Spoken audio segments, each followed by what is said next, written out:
3-on-3 Spring Slam. Happening April 19 to 21, 2024, right in the center court. Catch the thrill from the sidelines as the adult men's and women's teams compete on a custom indoor FIBA 3x3 court for $4,000 in cash prizes, trophies, and the ultimate bragging rights. Slots are now locked in, and these teams are ready to get their game on starting Friday night. Don't miss out on this exciting event only at the Micronesia Mall. This FIBA-sanctioned spring tournament is brought to you by the Micronesia Mall and Clutch Guam. Follow us on social media for updates. Terms and conditions apply.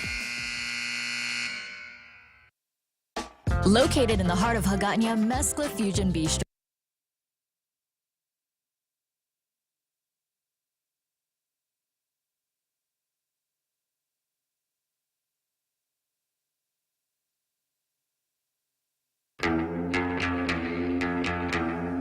Welcome to Tall Tales with Bob Klitzkie, the only show on talk radio where common sense is a lot more common. Phone lines are now open at 888-TALK. That's 888-8255. And now, The Point proudly brings you Tall Tales with Senator Bob Klitzkie. A well-regulated militia being necessary to the security of a free state, the right of the people to keep and bear arms shall not be infringed. Good afternoon. It is Tuesday, another fine day for Tall Tales. My name is Jose Martinez, and I will be your host. Alongside me in the booth next door is our producer, Daryl Taggerty. Good afternoon, Daryl. Good afternoon. Good afternoon to everyone. It's been I know it's been a busy news week or weekend. However, there's a couple things that we want to go through. First off, I want to announce that we do have a Jemmy Cutney today, but it's not from the PDN, even though they offered something. I'm going to read what the PDN put out. It's really toothless. This is from today's Our View from Jemmy Cutney. Our version of Meet the Press, we call it Press the Meet. Gov Guam needs to stop drug deals in prisons. No joke. It's like, that's the headline. I know it grabs everyone, and you're waiting with bated breath to hear what they have to say. The government of Guam needs to do more to stop prison facilities from becoming a haven for drug users and those running a drug business, by making sure there's well-trained and well-paid prison guards and equipping the Department of Corrections with the right tools, among other things. So far, there's nothing biting there that makes me want to read the rest of it, but I did anyways. And I'm not going to read the rest of it, though. I'm going to read the last paragraph. Again, Gov Guam can do more to prevent DOC facilities from turning into a place of business for drugs instead of a place for rehabilitation. They spent so many paragraphs to tell us nothing. You know, if the PDN really wants to make a mark, put some teeth behind some of your hopes and dreams in your editorials. It's not really a place for hopes and dreams. Put that in a letter to the editor. You know, make up a pseudonym if you want to really put your opinion, your soft serve opinion that way. But if you're going to put something that says Our View on there, give us something to latch on to. Tell us your outrage over why drugs are still being brought into the prisons, and it's not because the prisoners and their families are doing it. It's mostly because of those who are watching the prisoners. We know that there is a corruption going on over at DOC.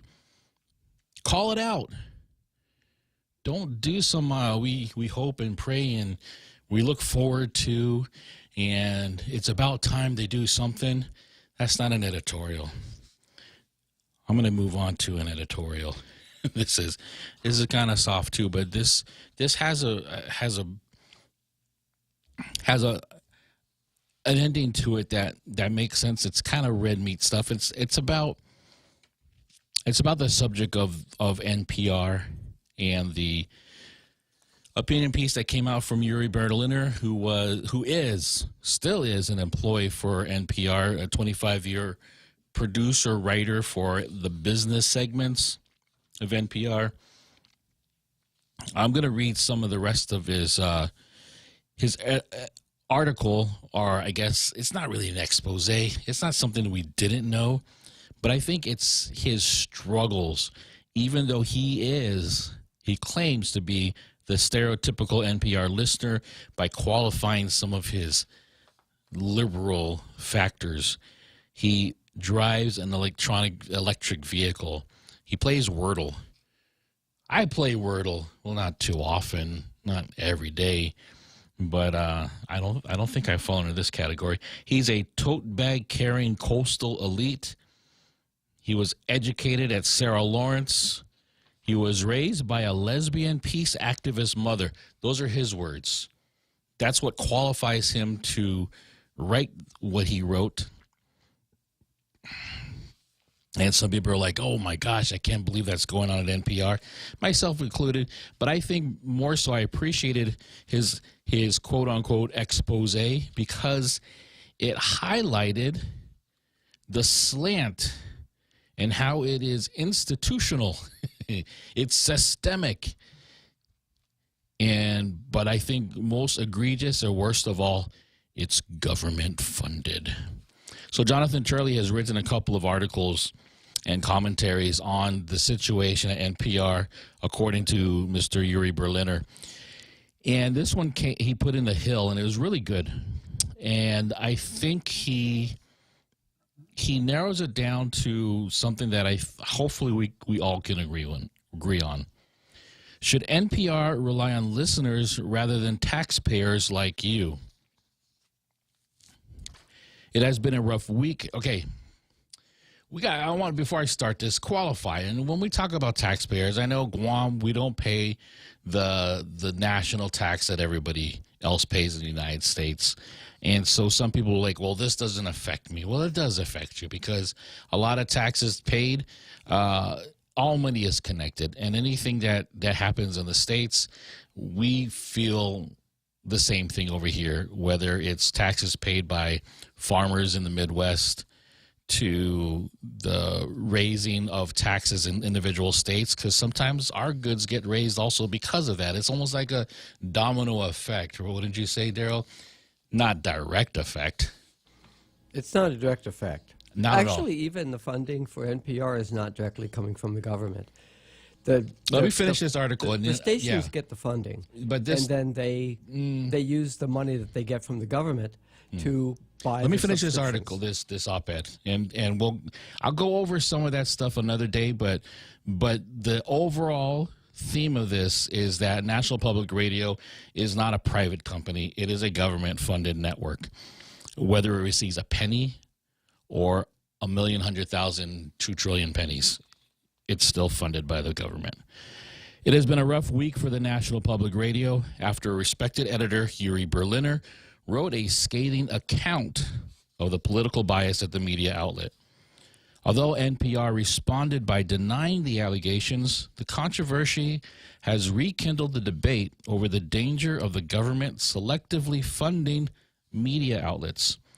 That is a debate that does not simply turn on the question of bias, but more fundamentally on why the public should support this particular media company to the exclusion of others.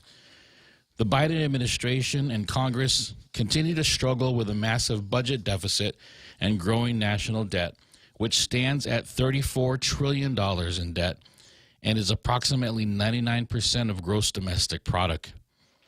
Despite the need to make tough cuts in core public programs, the public subsidy for NPR has been protected as sacrosanct for decades.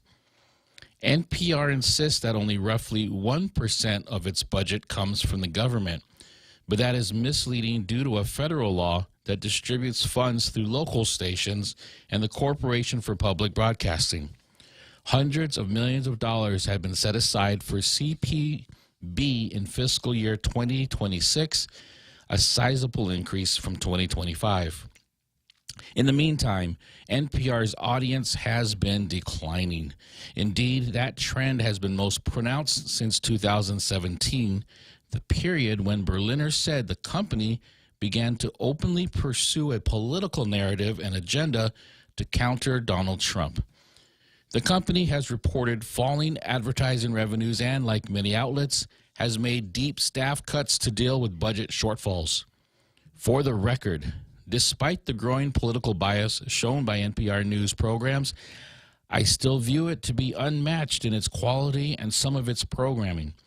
But the budget fight again raises a long-standing constitutional concern over subsidies for media by the federal government. It is not unconstitutional per se, but it continues to be an anomaly in a system that tries to separate government from the press. The U.S. has never had a true wall of separation for media like one Thomas Jefferson once referenced between church and state. Indeed, in 1791, Madison declared that Congress had an obligation to improve the circulation of newspapers through the entire body of the people, and sponsored the Post Office Act of 1791, which offered newspapers cut-rate prices for reaching subscribers. For many years, newspapers would account for more than 95% of the weight of mail transported by the post office. It was a direct subsidy of the media, and it resulted in an explosion in the number of newspapers in the country. Still, that subsidy benefited all newspapers regardless of their content or ownership. For decades, Congress had paid millions to the CPB and Voice of America. There is a valid debate over whether Voice of America is an outmoded Cold War-era federal program, but at least VOA is an actual federal program that explicitly carries programming for the government. CPB and NPR are different. In a competitive media market, the government has selected to subsidize a selective media outlet. Moreover, this is not the media organization that many citizens would choose. While tacking aggressively to the left and openly supporting narratives, including some false stories, from Democrat sources, NPR and its allies still expect citizens to subsidize its work. That includes roughly half of the country with viewpoints now effectively banished from its airwaves. NPR is precisely the type of press outlet that the framers sought to protect through the First Amendment.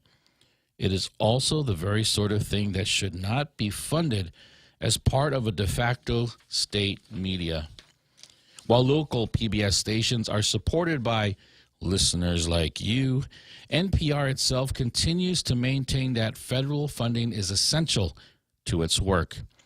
If NPR is truly relying on federal funds for only 1% of its budget, why not make a clean break from the public dole?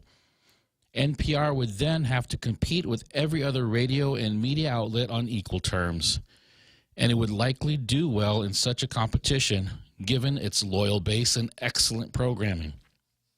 However, the funding of NPR has always imposed a different cost in terms of constitutional values as a media organization funded in part by taxpayers, including many who view the outlet as extremely biased. Such bias would not make NPR stand out among other news organizations. However, NPR is not like the others. While NPR prides itself on annual pledge drives, conservative taxpayers are not given a choice of whether to fund it. Congress effectively forces them to pledge every year, and they do not even get a tote bag in return. That almost deserves a steer from a rim shot, but I digress. This debate over the state funding of NPR has developed an added concern recently due to changes in the media. There is a shift in recent years towards advocacy journalism as leading figures denounce the very concept of objectivity in the media. Kathleen Carroll, former executive editor at the Associated Press, declared, "It's objective by whose standard? That standard seems to be white, educated, and fairly wealthy." Ironically, that happens to be the main demographic of the NPR audience. According to surveys, that also includes a largely liberal audience that's less racially diverse than, wait for it, Fox News. NPR has been on the forefront of the advocacy journalism debate. Indeed, it has at times seemed to move towards dispensing with the journalism part altogether. NPR announced that reporters could participate in activities that advocate for freedom and dignity of human beings on social media and in real life. Reporters just need approval over what was deemed freedom or dignity enhancing causes. Presumably, that does not include pro-life or gun rights rallies. While NPR is not alone in moving towards an advocacy model, it certainly makes the state funding of NPR more and more problematic. Criticisms of the obvious bias has not deterred NPR, which has doubled down on its exclusion of conservative voices. Berliner noted that NPR's Washington headquarters has 87 registered Democrats among its editors and 0 Republicans. That includes its chief executive officer, Catherine Marr. After years of criticism over NPR's political bias, the search for a new CEO was viewed as an opportunity to select someone without such partisan baggage. Instead, it selected Marr, who had been criticized for controversial postings on subjects ranging from looters to Trump. Those now deleted postings included a 2018 declaration that, quote, Donald Trump is a racist, and a variety of political commentary. Marr lashed out at Berliner, calling his criticism and call for greater diversity in the newsroom profoundly disrespectful, hurtful, and demeaning. And just to clarify, that diversity he's talking about is viewpoint diversity, not a superficial diversity. That one-sided division of editors is increasingly reflected in its audience. Berliner noted that in 2011, 26% of the audience was still conservative. Now that is just down to 11%. At some point, that percentage is likely to reflect more momentary dial confusion as NPR chases away its last conservative listeners. In the meantime, its audience is now approaching an estimated 70% liberal listeners, but it still expects 100% of taxpayers to fund its programming and bias. The market tends to favor those products and programming that the public wants. If the demand for NPR is insufficient to support its budget, then Congress should not make up the shortfall and prop up the programming. If it is sufficient, then there is no need for a subsidy. This debate should not turn on whether you agree with the slant of NPR programming. NPR clearly wants to maintain a liberal advocacy in its programming, and it has every right to do so. It does not have a right to federal funding. And that is a column by the esteemed attorney Jonathan Turley, professor of public interest law at George Washington University Law School. I think that's in Virginia. Great stuff, and I can't agree with him more. Again, I'm a listener of NPR. I'm not a regular listener. There's stuff that I love that I used to listen to as a kid as well. I talked about one of my favorite, CDs. There's these digital discs that have music on it for you kids listening. I don't know if there's any kids listening, but I have a Peter and the Wolf recording that's done in the style of All Things Considered. It's a news piece, and it's very interesting how they did it. And they didn't change the story or anything like that. It's just a style.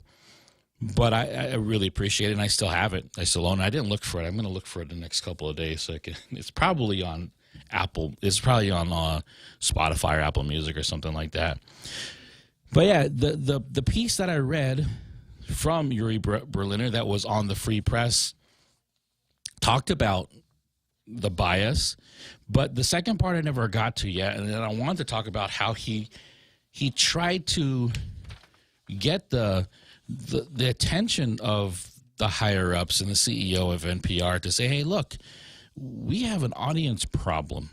And the problem in the sense that we talk about diversity, and I call it the superficial diversity, not superficial in the sense that the people are not genuine, but superficial in that it's only skin deep because it looks on things on the outside. And I know some of the diversity groups that were mentioned in his expose of what they push is from people of cultural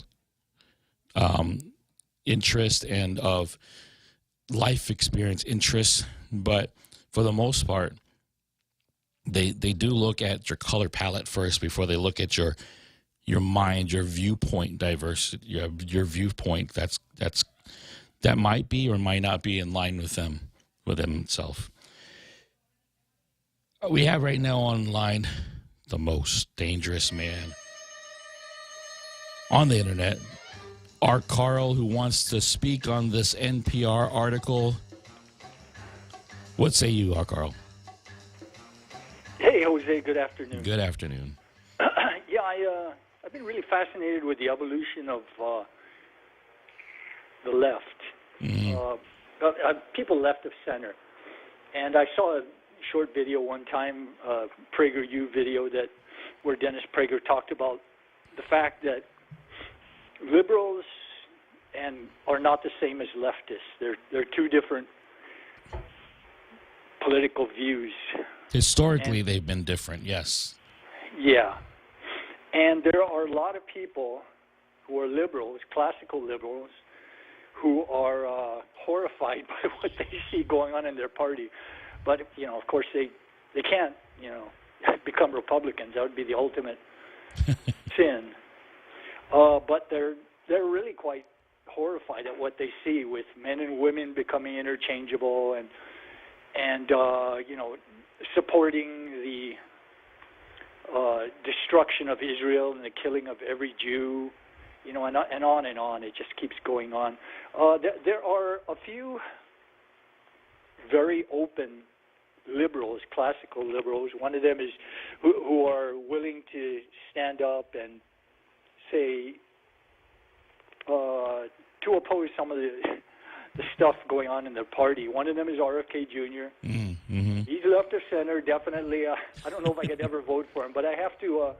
I love listening to him. In standing up, on the COVID issue and a bunch of other stuff. The border. He actually went down to the border to see it for himself, and he was shocked at what he saw. Massive influx of people, because, of course, corporate, quote, news right. media doesn't report it, so he wasn't seeing it.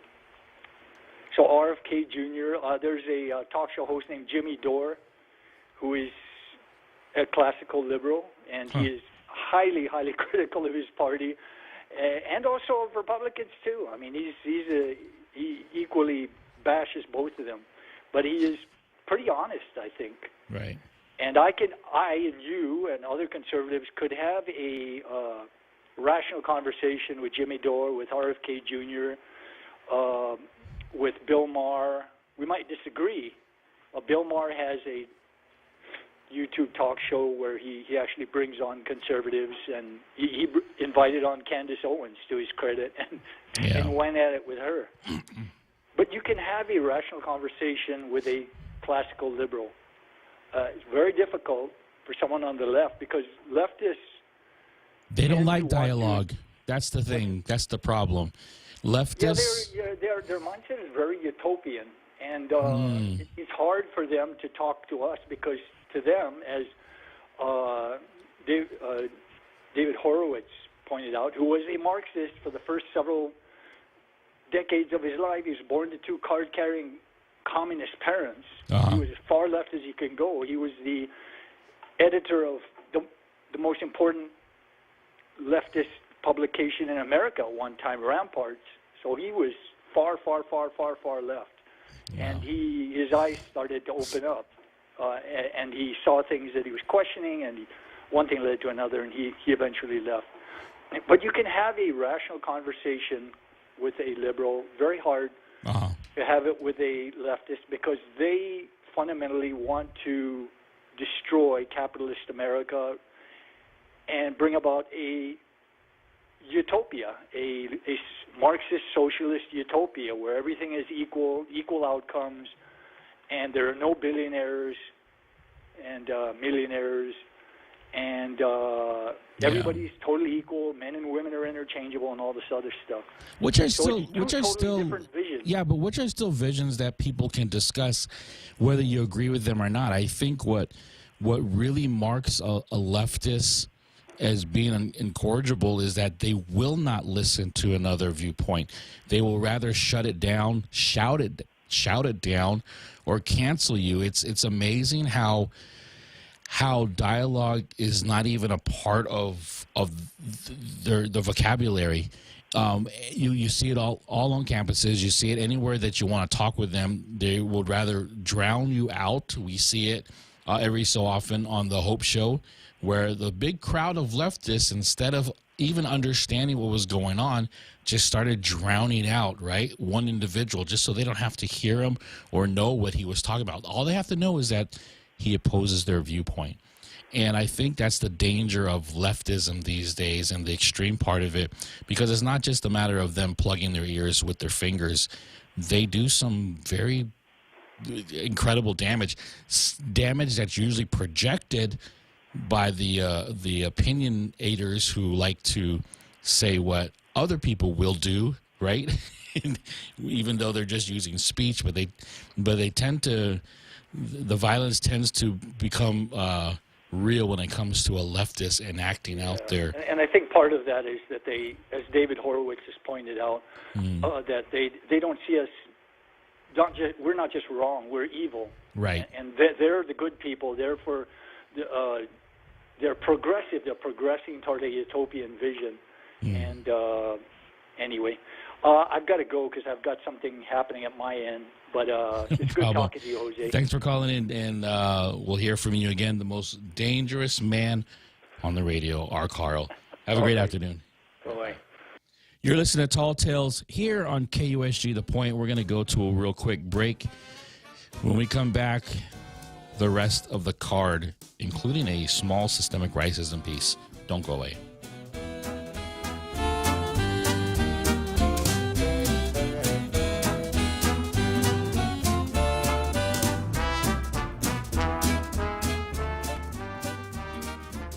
Located in the heart of Hagåtña, Mezcla Fusion Bistro isn't just a meal, it's an experience. Fresh, local ingredients are fused with international influence. Here at Mezcla Fusion Bistro, Chamorro staples meet modern fusion. Make your reservation today and taste the magic. Visit us online at mezclaguam.com or call 479-2652 or 489-2653. Mezcla Chamorro Fusion Bistro, a true taste of Guam.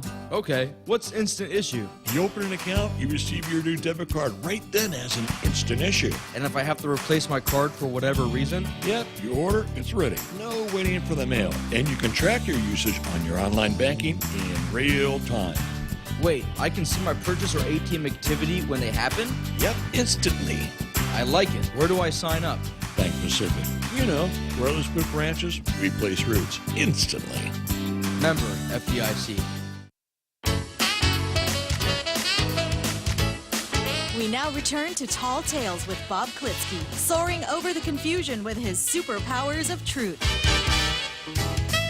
Call 888-TALK. That's 888-8255. Woohoo! And we're back. It's Tall Tales here on KUSG. The Point. You can watch us. You can listen to us on the airwaves, 93.3. You can listen to us on our The Point app. You could also listen to us on Odyssey or TuneIn Radio if you would rather watch a video stream. It is on Facebook.com, The Point account, or you can go to YouTube.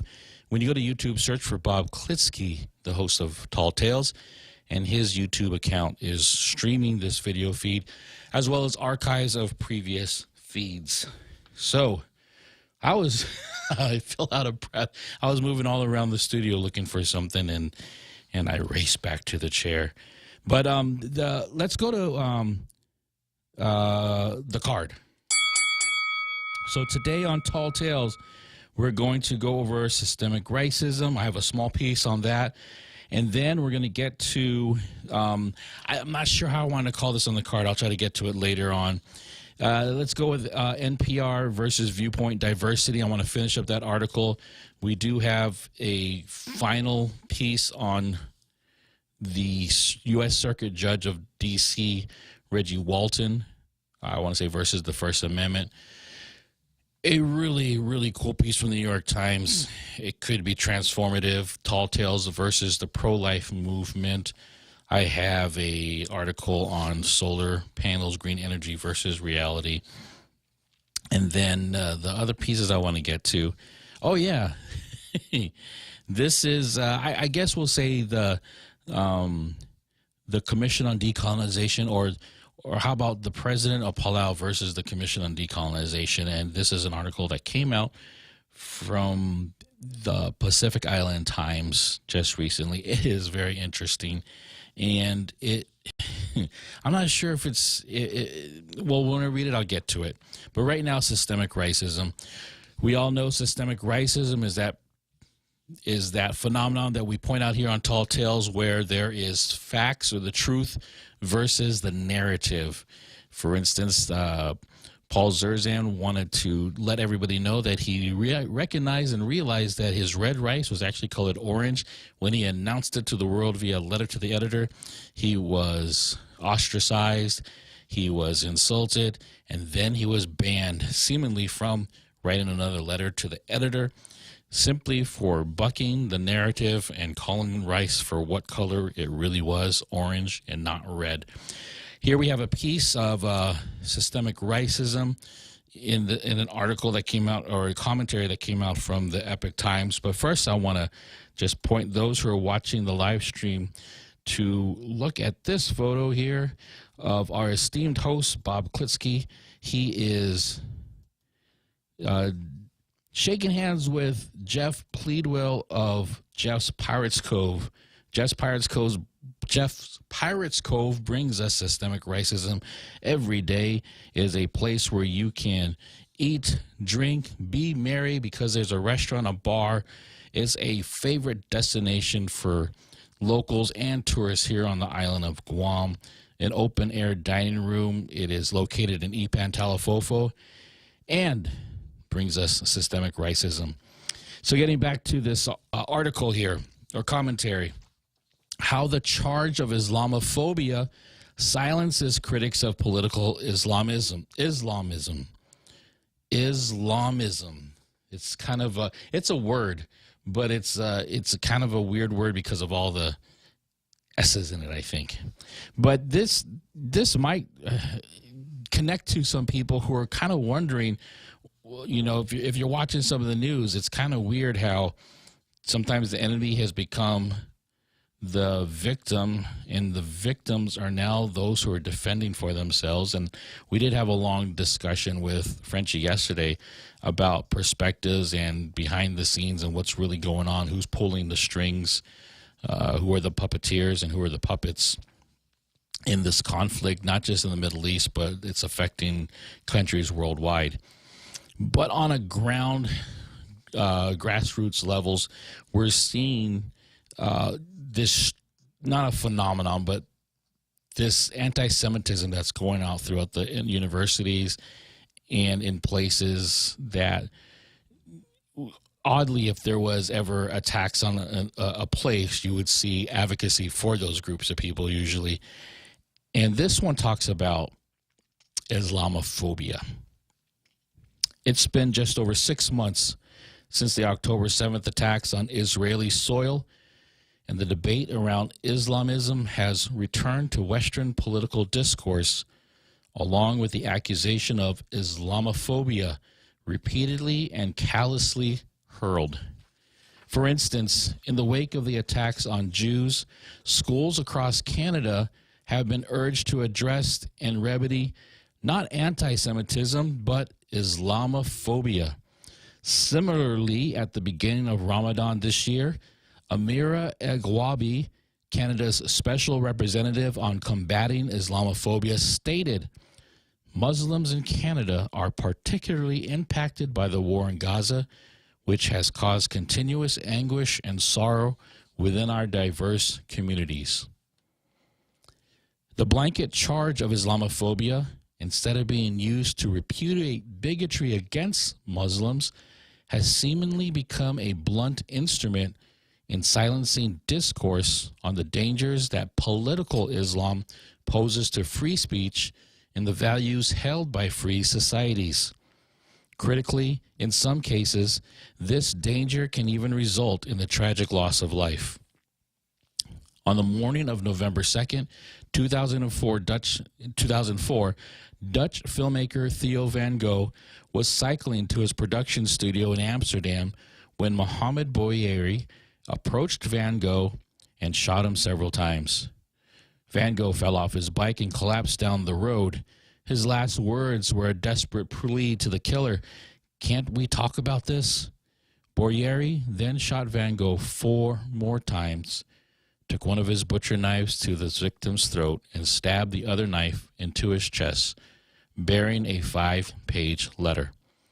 The letter was addressed to Ayaan Hirsi Ali, a Somalian immigrant serving then as a member of the Dutch parliament. 2 months prior, Van Gogh and Hirsi Ali were collaborating on a short film titled Submission Part 1.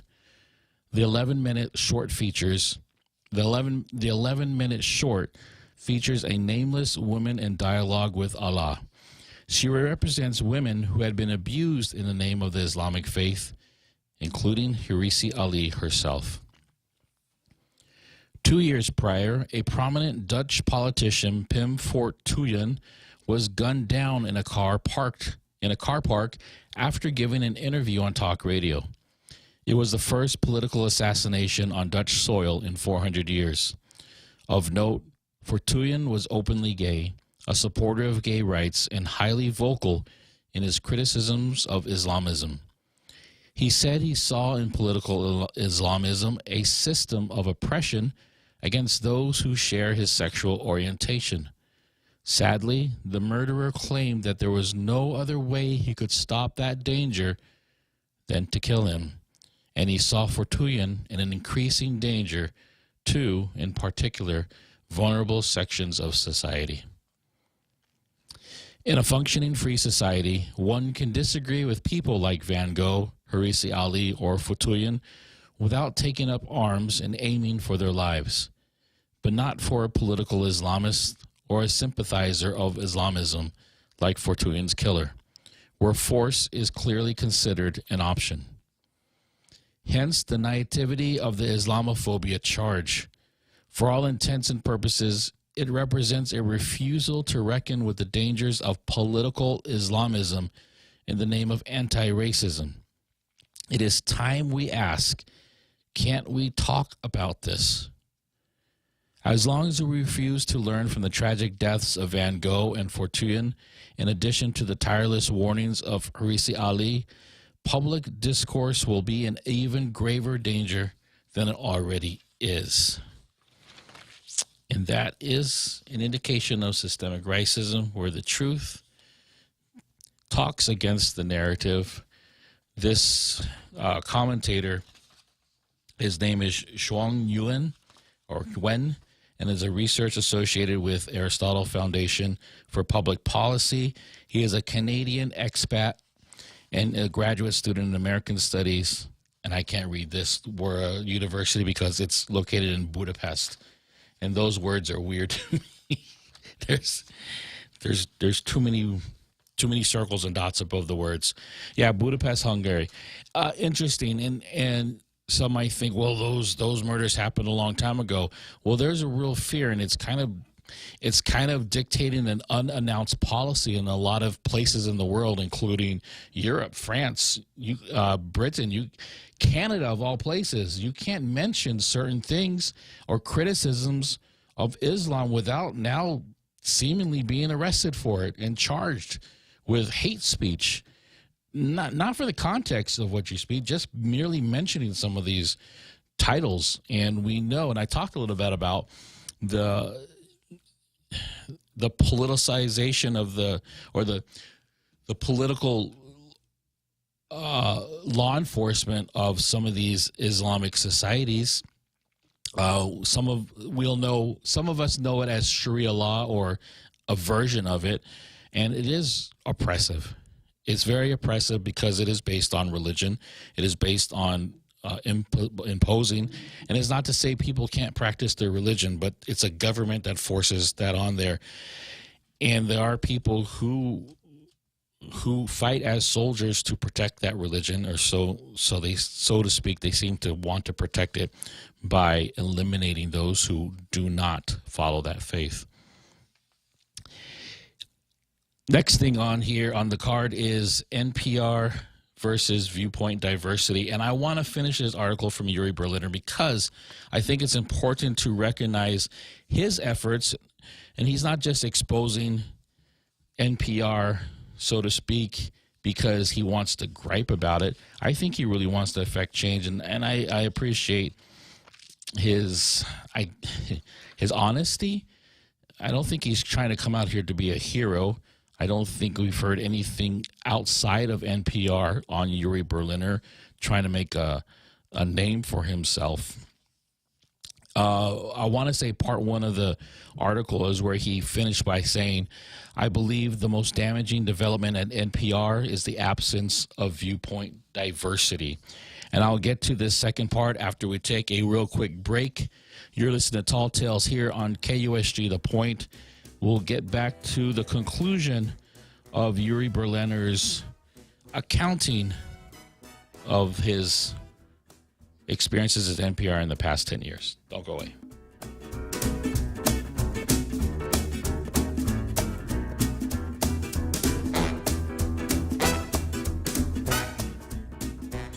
Choice Broadcasting and Lotte Hotel Guam present the 2024 Island Wedding Expo. Mark the date, Sunday, May 19th. Join us as we showcase an abundance of elegant choices for that special day. Vendor booths are now available, but hurry, they're filling up. If you're a business that specializes in all things weddings, from coordinators to florists to cakes, photographers, and more, call 888-7346 and ask for Doris, Daryl, or Shanzi.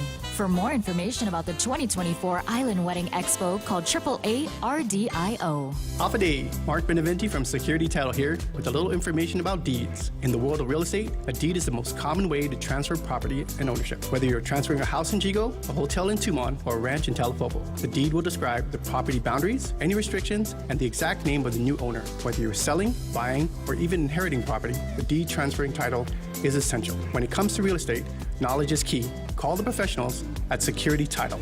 We are here to help.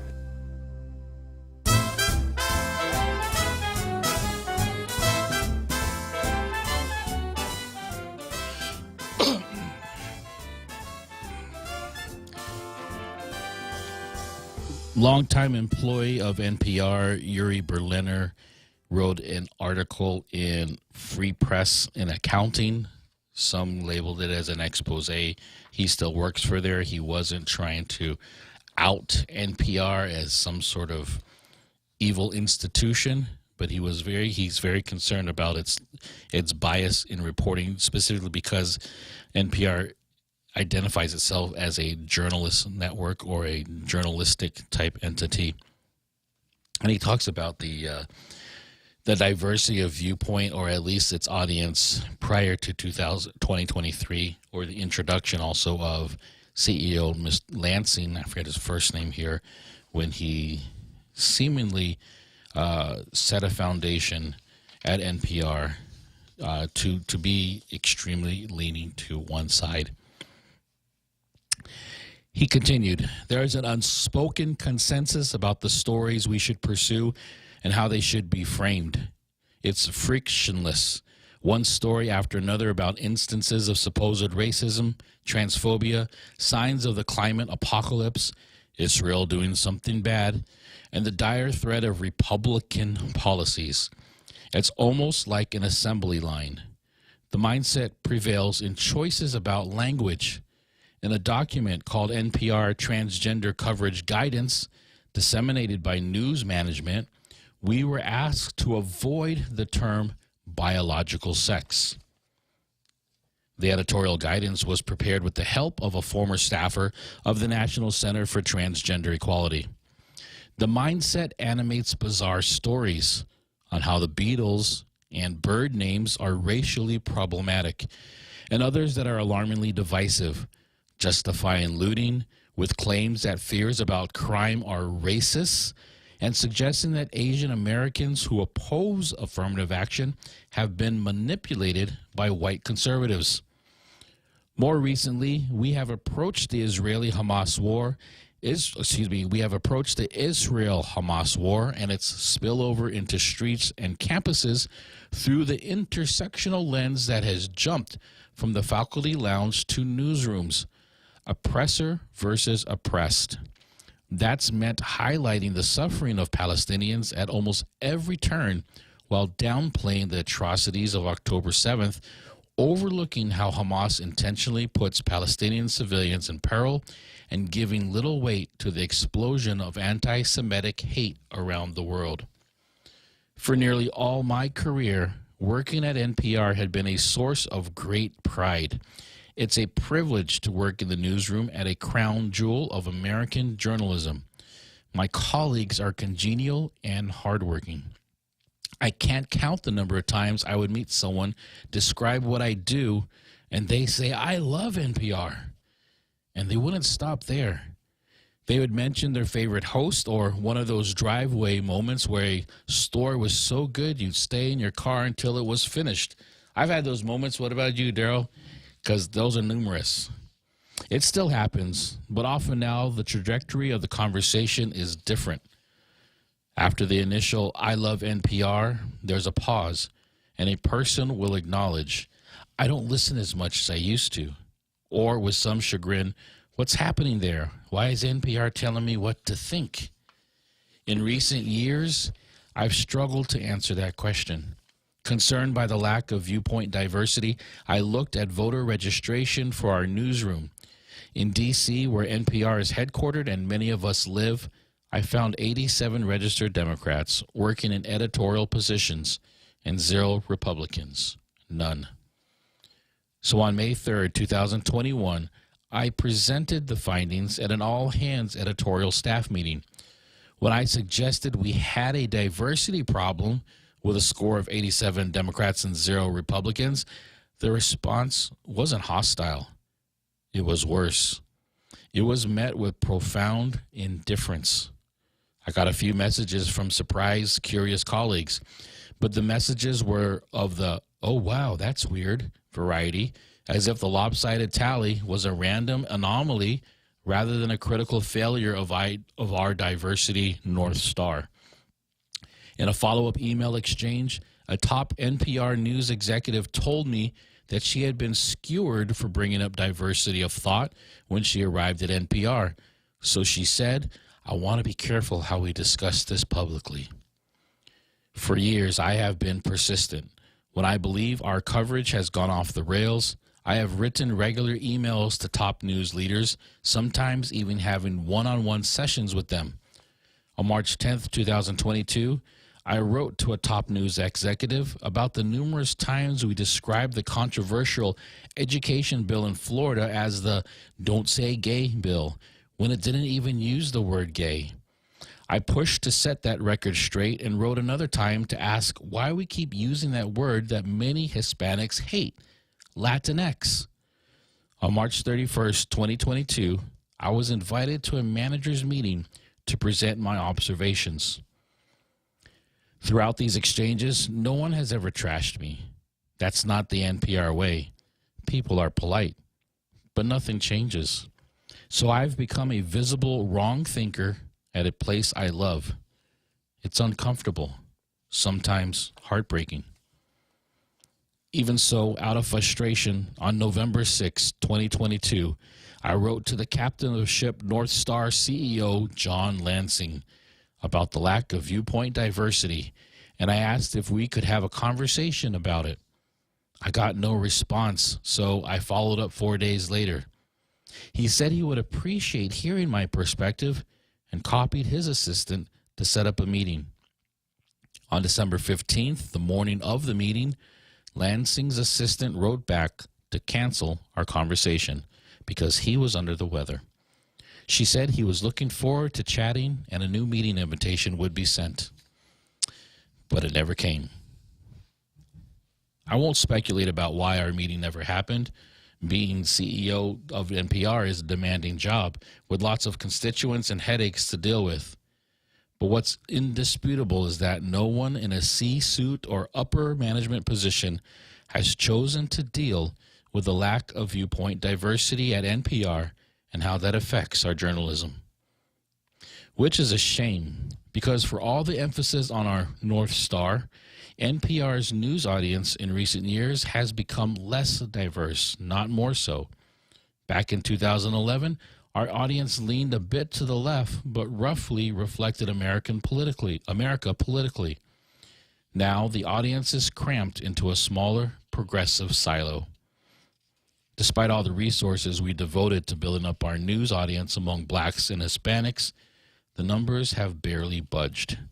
In 2023, according to our demographic research, 6% of our news audience was black, far short of the overall U.S. adult population, which is 14.4% black. And Hispanics were only 7%, compared to the overall Hispanic adult population around 19%.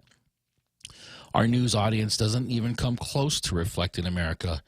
It's overwhelmingly white and progressive, and clustered around coastal cities and college towns. These are perilous times for news organizations. Last year, NPR laid off or bought out 10% of its staff and canceled 4 podcasts following a slump in advertising revenue. Our radio audience is dwindling, and our podcast downloads are down from 2020. The digital stories on our website rarely have national impact. They aren't conversation starters. Our competitive advantage in audio, where for years NPR had no peer, is vanishing. There are plenty of informative and entertaining podcasts to choose from. Even within our diminished audience, there's evidence of trouble at the most basic level: trust. In February, our Audience Insights team sent an email proudly announcing that we had a higher trustworthy score than CNN or New York Times. But the research from Harris Poll is hardly reassuring. It found that 3 in 10 audience members familiar with NPR said they associate NPR with the characteristic trustworthy. Only in a world where media credibility has completely imploded would a 3 in 10 trustworthy score be something to boast about. With declining ratings, sorry levels of trust, and an audience that has become less diverse over time, the trajectory for NPR is not promising. 2 paths seem clear. We can keep doing what we're doing, hoping it will all work out, or we could start over with the basic building blocks of journalism. We could face up to what we've done wrong. News organizations don't go in for this kind of reckoning, but there's a good reason for NPR to be the first. We're the ones with the word public in our name. Despite our missteps at NPR, defunding isn't the answer. As the country becomes more fractured, there's still a need for a public institution where stories are told and viewpoints exchanged in good faith. Defunding as a rebuke from Congress wouldn't change the journalism at NPR. That needs to come from within. We'll be back with more Tall Tales after the big halftime show and the Rogues Gallery featuring our tailgaters. Don't go away. We'll be right back. The Point is KUSG, Hagåtña, Guam, 93.3 FM and 104.3 HD3. Protesters shut down roads and bridges. I'm Carmen Roberts, Fox News. Pro-Palestinian demonstrations created havoc yesterday across the U.S., including in San Francisco. They prevented, law enforcement, paramedics, ambulances to get to their points of destination. California Highway Patrol Chief Don Goodbrand, as protests across the country closed bridges and roads, with more than 24 arrests in California alone. From San Francisco to New York, NYPD officers on bikes kept anti-Israel protesters moving on the Brooklyn Bridge today, eventually making arrests there as well. And in Chicago, pro-Palestinian protesters blocked parts of the interstate leading to Chicago O'Hare Airport. Dozens of people were arrested, including 31 women. There were also similar protests in San Antonio, Miami, and Seattle. Fox's Matt Fenn. Protesters are upset over the U.S. funding for Israel for the war against Hamas in Gaza.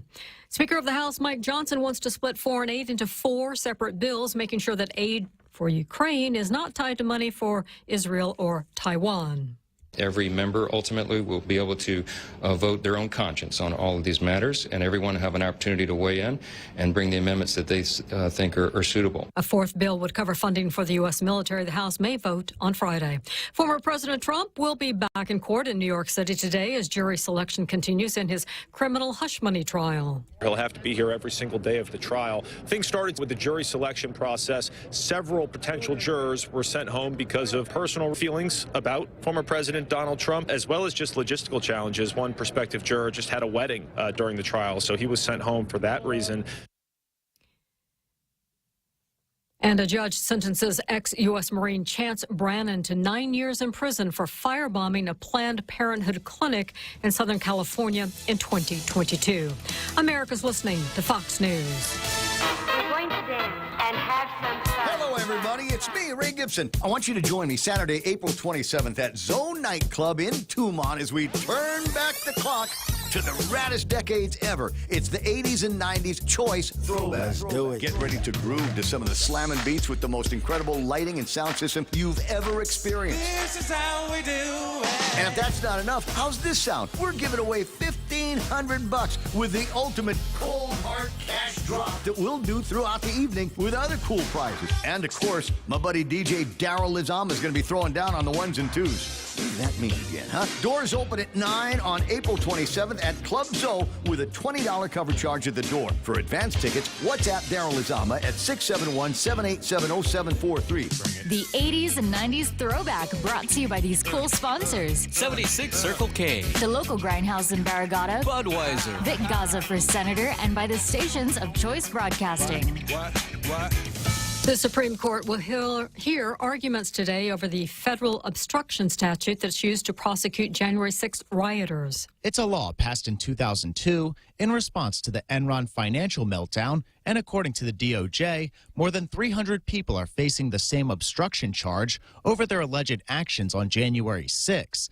The case could have implications on former President Trump's legal case in Washington, where he's facing an obstruction charge over his alleged actions to overturn the 2020 election results. In Washington, Ryan Schmelz, Fox News. The federal government's investigating the Cadillac Lyriq after reports the electric vehicle's lost brake boost assist functions. The probe involves the 2023 model year. Ice cream lovers can get a free cone today at Ben & Jerry's. The only thing better than ice cream is free ice cream. Today is Ben & Jerry's Free Cone Day at stores around the world between noon and 8 p.m. The company is asking fans to help them make this year's giveaway the biggest so far, aiming to serve 1 million scoops. Free Cone Day started in 1979 as a way for Ben & Jerry's to thank everyone who supported them during their first year of business. Then they made it an annual thing. It returned last year after a 4-year break. If you're worried one cone won't satisfy your craving, Ben & Jerry says fans are encouraged to get back in line as many times as they'd like. Tanya J. Powers, Fox News. NASA confirms it was a piece of space debris that crashed into a house in Naples, Florida last month. The piece of metal discarded from the International Space Station was supposed to burn up upon re-entry. Fortunately, no one was home when the debris plunged into the house, damaging the roof and the floor. And Dow futures down 89 points at this hour after stocks slid yesterday. I'm Carmen Roberts, and this is Fox News. Off a day, Mark Beneventi from Security Title here with a little information about deeds. In the world of real estate, a deed is the most common way to transfer property and ownership. Whether you're transferring a house in Chico, a hotel in Tumon, or a ranch in Talipopo, the deed will describe the property boundaries, any restrictions, and the exact name of the new owner. Whether you're selling, buying, or even inheriting property, the deed transferring title is essential. When it comes to real estate, knowledge is key. Call the professionals At Security Title, we are here to help. Micronesia Mall proudly presents Mall Ball 3-on-3 Spring Slam, happening April 19 to 21, 2024, right in the center court. Catch the thrill from the sidelines as the adult men's and women's teams compete on a custom indoor FIBA 3x3 court for $4,000 in cash prizes, trophies, and the ultimate bragging right. Slots are now locked in, and these teams are ready to get their game on starting Friday night. Don't miss out on this exciting event only at the Micronesia Mall. This FIBA-sanctioned spring tournament is brought to you by the Micronesia Mall and Clutch Guam. Follow us on social media for updates. Terms and conditions apply. Hi, this is Jerry Roberts. What's happening in the workplace? What about your job and career? What ideas will find their way into your world? That's what you get with the Extra Point every day on The Ray Gibson Show here on 93.3 FM. Sometimes it's about what's in the news, or working relationships, or how to get further and do better. I try to make it interesting, inspiring, and hopefully sneak a little fun in too. Be a part of it. 7:25 weekday mornings. The Extra Point, brought to you by First Hawaiian Bank. Tall Tales with Bob Klitzkie is brought to you by Mescla Bistro, located in Agana. Call 671-479-2652 or 671-489-2653 for reservations.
The big halftime show, the Tall Tales Tailgaters Rogues Gallery, all mark the beginning of the second hour of Tall Tales.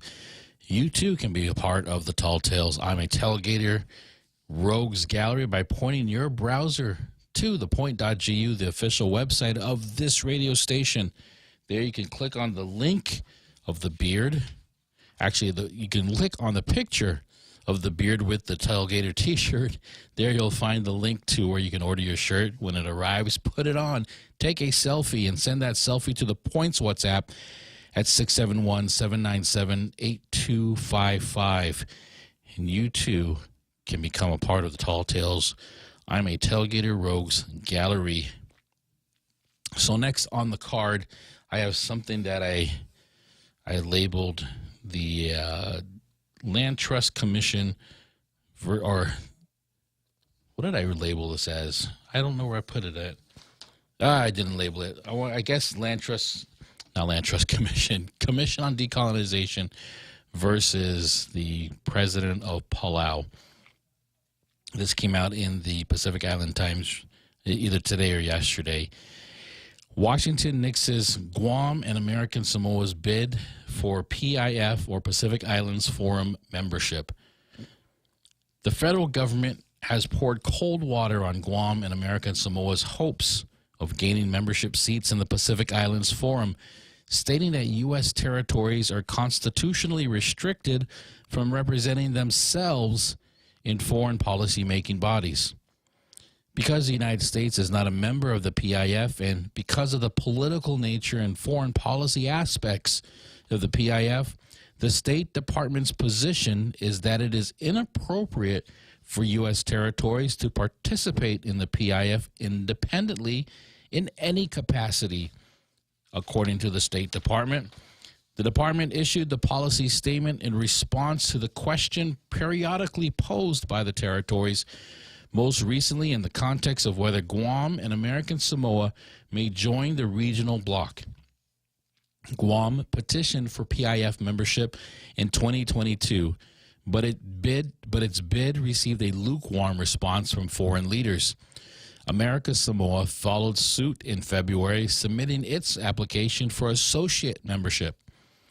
By way of background, the State Department does not agree to territories representing themselves in international foreign policy-making bodies, giving the constitutional principle that the federal government speaks for the United States with one voice overseas.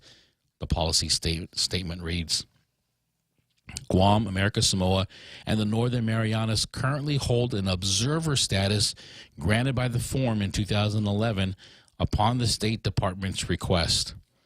Against the backdrop of snowballing geopolitical tensions in the Pacific, the Forum is emerging as the region's most influential bloc. Washington and Beijing both seek to curry favor with the organization as they battle for regional dominance. I'm going to stop right there because there's probably one more page left to this article. I completely agree with the State Department on this. Number one, we are not a country. Guam is a territory of the United States. We are a part of that government entity. So this Pacific Island Forum is made up of a whole bunch of foreign representatives that talk about foreign policy within the Pacific Island states. And I don't understand why there would be a dispute, or why I would even think of applying. Being an observer is good, but we'll read the rest of it because it's pretty interesting, especially the stuff that comes out of the Palau. But right now we have Frenchie on the line who wants to return to the former subject of NPR, and it says, and more. Frenchie on NPR and more. Good afternoon, Frenchie. What say you on NPR? Good afternoon. How are you? Very good. Just real quick, did you read this article that came out of the Pacific Island Times? And it's probably, among other international news stories also, about the Pacific Islands Forum. Yeah, well, I buy the Pacific Island Time, even though Bob no longer writes for them, which makes it a uni-voice view of the world. True. And then I usually put it on my kitchen counter until I'm running out of something to read. Then I look at the Grubeblit Glock that is being put out there by the likes of all our friends, Prutehil, Tekian, and but you got to admit though, Marvick hosts like Beyond the Wire. Yeah, but you have to admit though, Marvick has some pretty good. Is it editorials or just opening statements and sometimes articles in there that kind of are a ruse for some of the other articles in there. So yeah, I appreciate her. That's what they are. They all have an agenda behind That's what true. they're talking about. So they are priming people for the next shoe to drop. But this article that I read is pretty straightforward. I don't see any editorializing. There was one sentence that was, and I'm going to talk about it. But you wanted to talk about NPR. Well, I wanted to start with NPR, and then I wanted to go back to narrative versus reality. So NPR, I live in the Bay Area, San Francisco Bay Area, and in the Minneapolis-St. Paul area. So I was at times listeners of NPR, and actually back 30, 35 years ago, even 40 years ago, you still had programs that were very interesting on NPR. You had, on the lighter side, the Click and Clack brothers, who were hilarious on Saturdays and actually taught a lot about cars to ladies that have no clue how a combustion engine is working. And they were very fun with their Harvard accent. And then you had in Minneapolis, you had Lake Wobegon. Yep. Now, even though the host is a leftist maniac and he doesn't treat his staff very well, I've seen it firsthand during the taping of the show. And at least they were trying a certain form of entertainment on one side and education on the other. And then, of course, at that time, you also had shows like the McNeil-Lehrer Report, right, which was their 1-hour news show, which was kind of center-left, but it would be considered as conservative and probably would not be played. It was on entertaining. But they also had at the time. They also had investigative journalism. They had and then they had really interesting. Then you had the Capitol Group, which was kind of interesting because that's the only place you saw conservative people. And now they have rhinos that come and give, from the Wall Street Journal, that come and give convoluted opinions that have no consequence at all. And here on Guam, NPR is kind of a joke. It's kind of the Protehi-Lutekian point of view. The only show I listen to used to be the jazz from 7 to 9 with our good friend Daryl Taggarty. Yes, sir. Who is probably the most knowledgeable person about jazz on the island, beside me. But it's kind of sad to see that slippery slope and then accelerating. It reminds me that the definition of becoming poor done by I think it was Noel Coward, the playwright, who said, "Well, it started slow and then it accelerated until I was totally poor." And this is very much the story of NPR, and it's too bad because the tools that they have could be making a very good national public radio, but they are not. And so the article is basically right in showing that, and it's kind of sad. It's kind of sad to have seen something that at once was kind of middle of the road and is now completely turned to the CCP. So as far as yesterday, I climbed on my roof after I talked to you because it's time to clean the roof before the rainy season comes in. Right. But thanks to YouTube, I was able to watch the end of the show. Right. And I listened to Carl and I listened to Mary. And I think the call from Mary was very interesting because she doesn't get along at all with her daughter as far as analyzing the situation in Israel and Palestine. And I was thinking, wow, this is so sad because they are both right and they are both wrong. Yeah.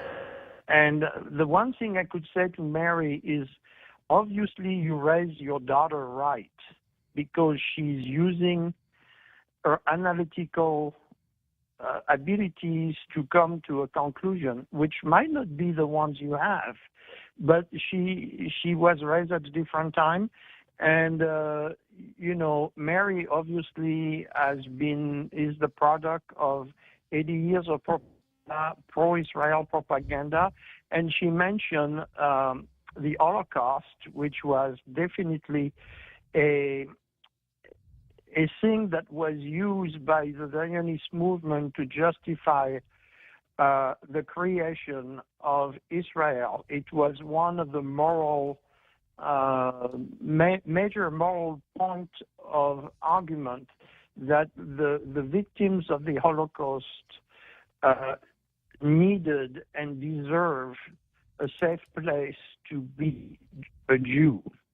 Now, of course, that totally forgets the fact that most Jews at the time were against the establishment of a Jewish state, but that's something different. But so that was interesting to see. And then, of course, there is the famous argument from Herzl, who was the lead Zionist, Reformed Zionist leader, who came with that dramatic definition, was an empty land for people without a land, which is what he described Palestine.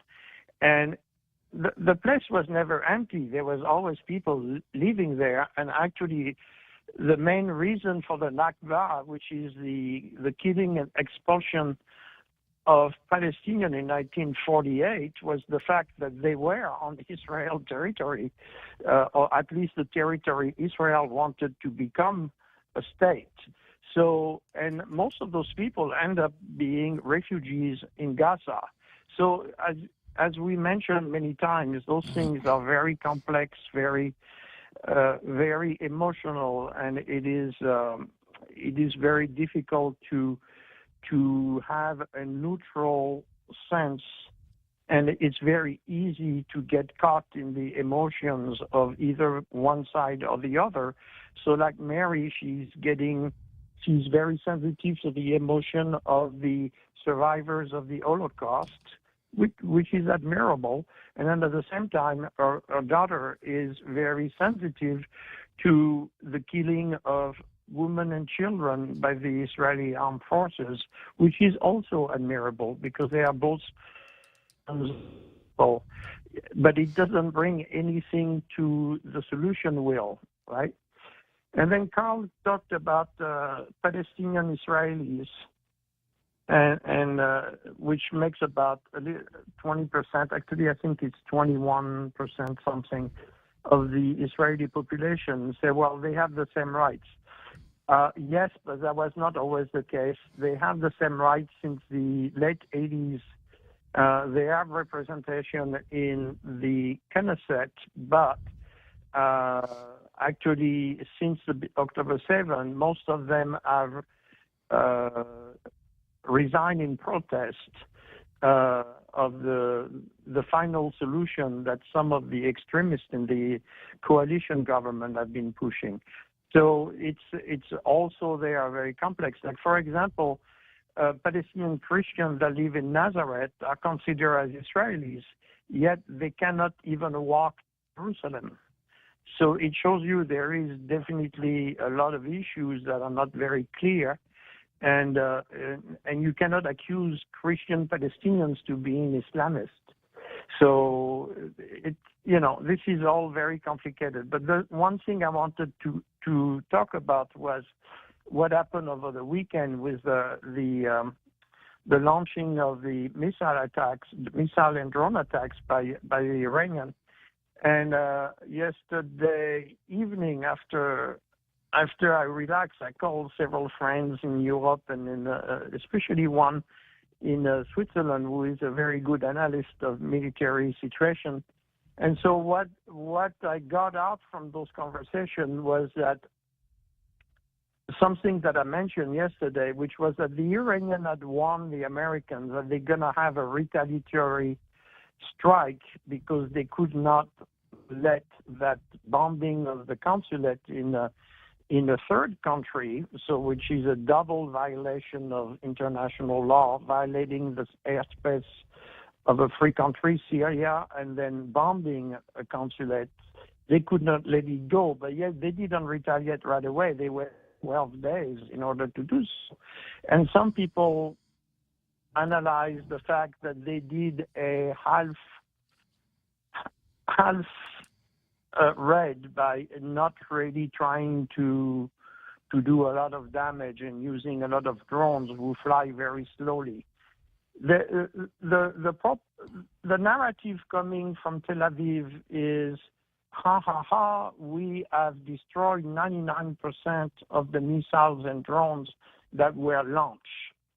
And the reality was the U.S., mostly the U.S. Air Force, but also British and French Air Force, shut down most of the drones over Iraq and over Jordan, right? And which means that both the Iraqi government, which is controlled by Shiites, and the Hashemite kingdom, which is Jordan, allowed the West to help. Oh, yeah, they opened up the Israel airspace. Yeah.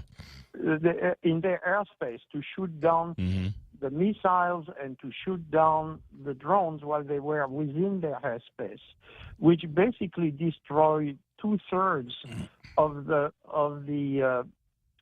weapons that were fired from Iran and from Iraq, because actually some of them were fired from Iraq, and the third floor was also fired from the Houthi area in Yemen. But it's a complex operation. So saying that they did a half-ass effort is kind of not real. There was other things. They sent 3 waves. So they sent a wave of drones, which are very slow and easy to shoot down, which the Brits, the U.S., and France were able to do so. Most of the drones did not arrive in Israel, and most of the ones that arrived in Israel were neutralized by the famous Iron Dome, which is the anti-missile defense.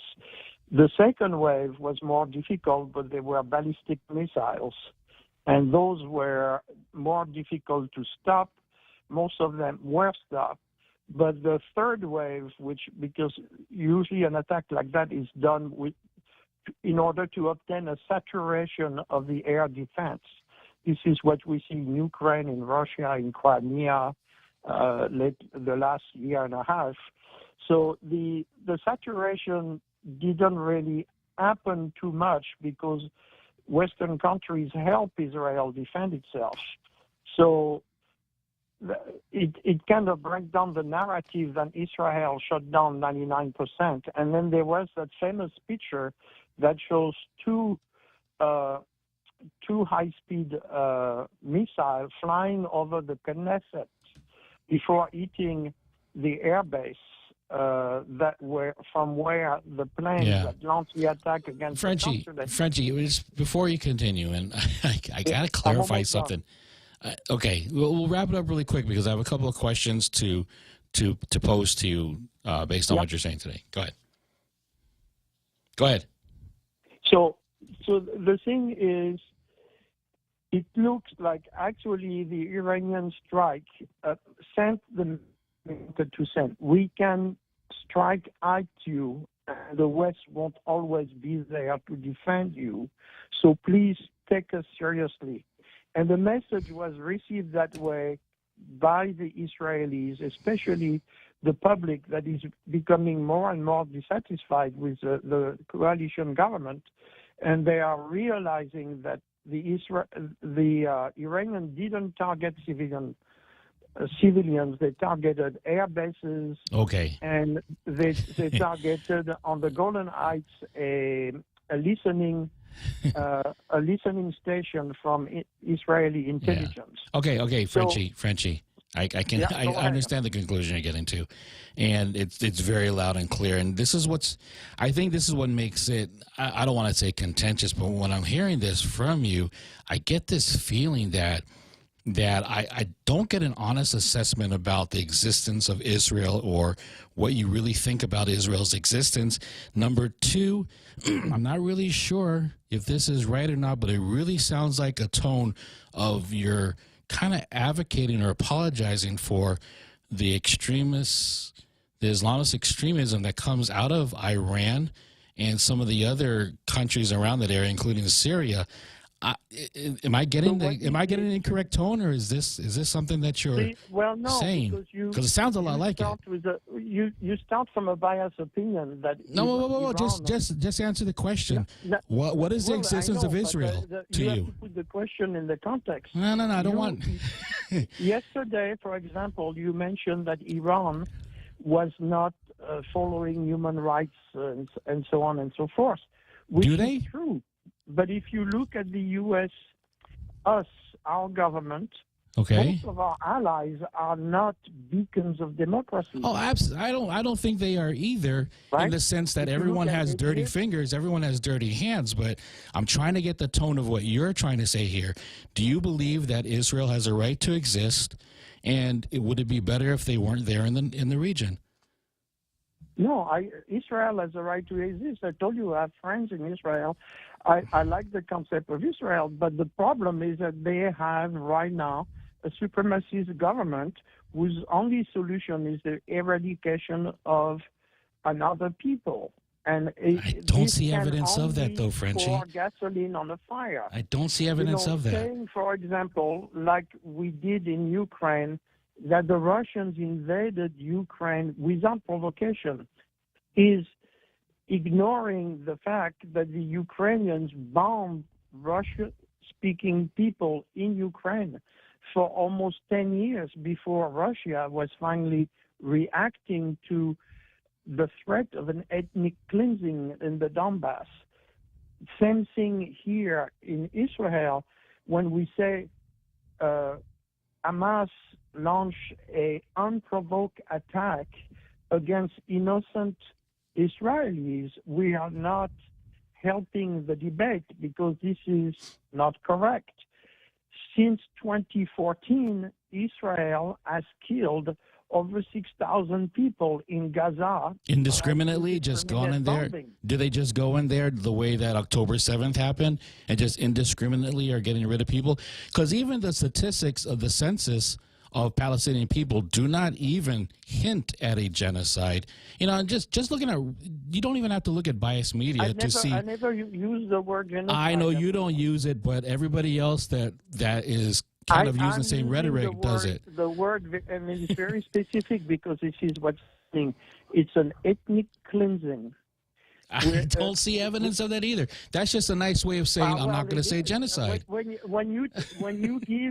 When a military of what is supposed to be the strongest military in the region gives 8 hours for civilian populations to move on their own before they attack her, it's forced relocation of a civilian population away from their homes, right? And then when those people arrive at the destination that Israel had identified as being a safe zone, then they get bombed in that safe zone, then this is ethnic cleansing. And when you hear the officials of the Israeli government that advocate for the eradication of those and they use the word subhuman people that the Palestinians are, then what do you call it? Do you understand? Okay, I'm listening. Frenchie, all due respect, I'm listening to everything you're saying, but you almost feel like you're saying the complete opposite of what you're stating is coming out from the Israeli, I guess, propaganda machine. How would you cite what you're saying as more truthful than what the rest of the world is hearing? How is it that you can convince... Hold on. It's not the rest of the world. It's the Western world. There is a huge difference. This is why we are becoming more and more isolated. And even within the Western world, every serious university, military, and political analysis outside of the main media is doing the same analysis and saying this global punishment of a population in order to eradicate a movement is not what it is purposed to be. It is made to move the Palestinians out of Gaza. And if the Egyptians would agree, Israel will push every single Palestinian out of Gaza. This is the definition of ethnic cleansing. So where is the world? Where is the world? Listen, just real quick. And you've said a lot here, and I'm trying to respond to a lot of what you're saying here because you're throwing a lot out here and not really saying too much specific stuff. You're saying that this is the world view, is that Israeli is wrong on their response to October 7th. I didn't use the word wrong. Look, Frenchie, we can go around in circles about semantics, okay? I'm trying to paraphrase what I'm hearing, what you're saying, okay? What it feels like is that we're hearing the wrong things and the worldview has something different. But what we're seeing that's happening, okay, what is being reported to us and we're seeing what's happening, because a lot of people also watch the news from other sources, not just from Western news, it doesn't jive up with what you're saying. If that was true, if the world has this feeling, then how come nobody else is coming to the aid of the Palestinians? How come Egypt hasn't opened up its borders? How come all the other bordering countries haven't opened up their borders to Palestine? Egyptian is not Palestinian. Of course they're not, but why can't they help the people in the plight? Why don't Arabs take Palestinians? Well, because the Palestinians are in their own homes. Oh, come on. Okay. All right, Frenchie. This would mean for other Arab countries to admit that Israel has the right to push every Arab out of Israel, which is where they are from in the first place. Okay. This is a question, and this is the main stumbling block due to the propaganda that we have had for 80 years of having a real peace settlement. When there was an effort to have a two-state solution, guess who sabotaged the two-state solution? Netanyahu. Okay. He did it for the last 20 years. Frenchie. So I know you've said that already. Netanyahu is a centrist. Frenchie, Frenchie, please listen, please. I know you've repeated that already, Netanyahu, but you haven't come to what I'm asking you about the existence of Israel. If this is what you're saying is true, then how come none of the other conclusions or things that would naturally occur if the whole world is watching something completely different than, I guess, what we're being told? There's something fishy about even that story. And I'm not saying you're completely wrong. It's just I don't think... Look at the resolution at the UN. The only country I don't trust the countries at the UN. Is the U.S. I don't trust the UN, so it's hard to say. Look at the UN. The UN is a representation of the whole world. And even if this is the only forum where the whole world can speak. Okay. Now, if from the beginning you're saying the UN is biased because they represent the rest of the world, then you don't have a conversation. No, it's not because they represent the rest of the world. Those weren't the words of my mouth. What I'm saying is that because the UN has been very biased against the U.S. and other Western countries, that's why there's a bias. There has been an attempt to eradicate Western ideals. It's infected even our United States in the sense that we have these activists who probably don't even know what they're activating for, but they know that it's anti-United States. You're mixing apples and oranges. Okay. Because the first people that are against Zionism are Jews, and they are being told that they are ashamed of one religion. And the people that are non-Jews are being told they are these activists do not know the difference between a Zionist and a regular Jewish person. Plain and simple. Nobody has a way to differentiate between, so the anti-Semitism is all across the board. It is very easy to differentiate. Zionism is a non-religious philosophy that used the religion of Judaism as an exception to establish a country based on that religion. Yeah, and that's a book. Hebraism, that's an academic differentiate. Religion rejects that notion. Frenchie, if you saw somebody who was Jewish, Frenchie, if you saw someone Jewish that was in front of you without even speaking to them, how would you say you're a Zionist or you're just simply practicing your faith? I listen to what they have to say. Okay, the activists and the anti-Semitism do not listen to what they have to say. They just see them as Jewish. And I don't know what you're trying to say is that there is a different perspective. I agree with that. But I'm not going to sit here and apologize for an Islamic State. And I don't want to sit here. I am not going to. And it's not because of propaganda. What do you say? I'm an apologist for the Palestinians. I am not. I am telling you that on both sides there has and there continue to be extreme war crimes. But to give the absolution to Israel for things that are unfathomable, Israel since 1948 has not enforced one single resolution from the UN. And at the time, the UN was very pro-Israel. Frenchie, right? Frenchie, I have to go to a break. Yeah. Please hold on. I don't want to let go of you.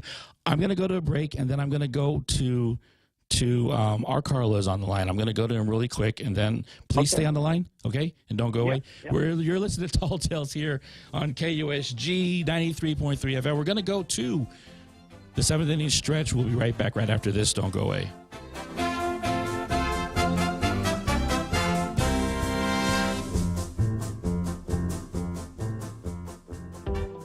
Listen to The Point anytime, anywhere on Odyssey. Odyssey is your new audio home for all the music, news, sports, and podcasts that matter to you. Find your favorite stations like The Point and discover more. Music stations, local and trusted news sources, sports talk and team coverage, plus today's biggest podcasts. Find it all on the Odyssey app. AUDACY. Okay, what's instant issue? You open an account, you receive your new debit card right then as an instant issue. And if I have to replace my card for whatever reason? Yep, you order, it's ready. No waiting for the mail. And you can track your usage on your online banking in real time. Wait, I can see my purchase or ATM activity when they happen? Yep, instantly. I like it. Where do I sign up? Bank Pacific. You know, where those big branches, we place routes instantly. Member FDIC.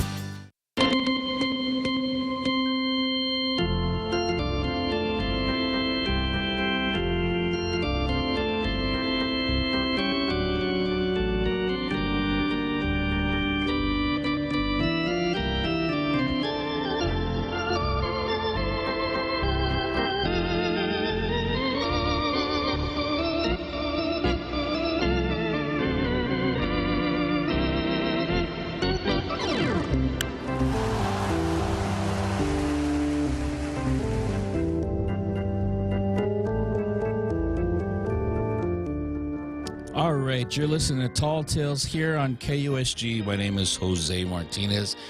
We are having a very spirited discussion with Frenchie on the other line, but I do have Carl coming in, and I just want to get to you real quick. Carl, the most dangerous man.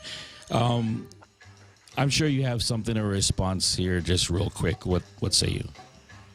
Yeah, I highly respect Frenchie's very strong intellect, and he always makes me think, just like Bob, which is sometimes a little difficult. But yeah, I just, this has to be one of those things where I just have to disagree with him, you know. And I'll be interested in what he has to say to my comments.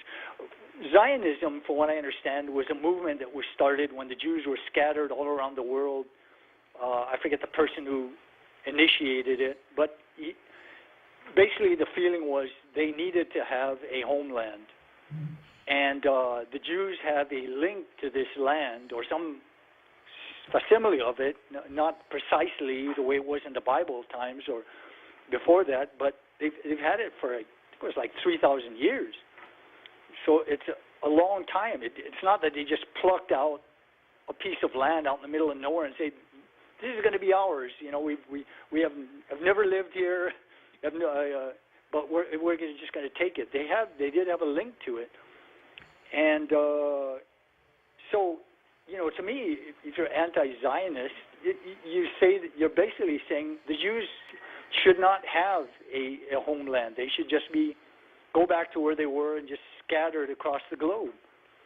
And I just disagree. I think they did need a homeland, and this was the answer. And it is a tiny little, basically, if you look at it in comparison to the Muslim countries in the Middle East and North Africa, it's a tiny sliver of land.